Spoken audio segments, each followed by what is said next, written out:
Anne Ryan, in her book, The Fountainhead, talks about there's always a purpose in nonsense. Don't bother to examine a folly. Ask yourself only what it accomplishes. So what people are trying to accomplish right now is to suppress truth. Make it irrelevant.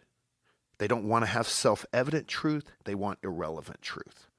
And if they can make truth irrelevant, then they can push a fake impeachment. Then they can keep and maintain power. But more importantly, they can take this country down the road to tyranny. And that's where I see everything going. Doesn't make me happy to say it. And what really pisses me off even more is that they're being aided and abetted by some Republicans, or at least people that call themselves Republicans. First in line for that is old Mitt Romney. You know, he came out the other day and said, abandoning the Kurds will stand as a bloodstain in U.S. history. No, Mitt, you're going to stand as a poop stain in the underpants of history. Because if you probably know the truth since you're in the Senate, but you probably also know that we didn't take everybody out of Syria, just 25 men about on an A-team left. And oh, guess what? Now you have an actual ceasefire negotiated by our president. Romney's not going to tell you there's 6 different factions in that little small strip of land near Syria and Turkey, and that they've been fighting for as long as anyone can remember. No, he's not going to tell you that the strip of land is small, about 20 miles or so.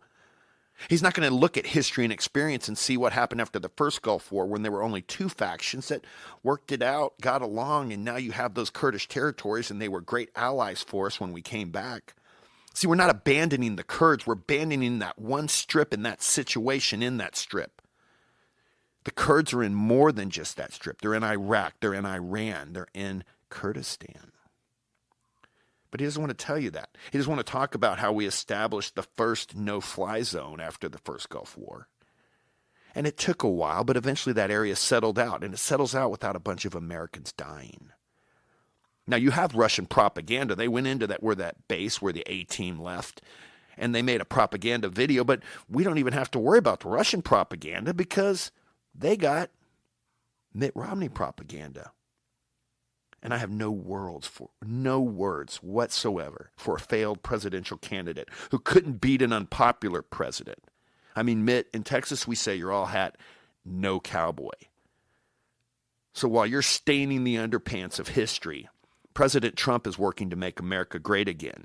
And oh yeah, since he imposed his plan in Syria, we got a ceasefire. And he mentioned it the other day, cut 15. In Texas.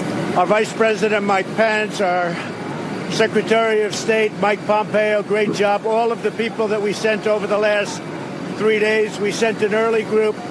This is an amazing outcome. This is an outcome, regardless of how the press would like to damp it down. This was something that they've been trying to get for 10 years. You would have lost millions and millions of lives.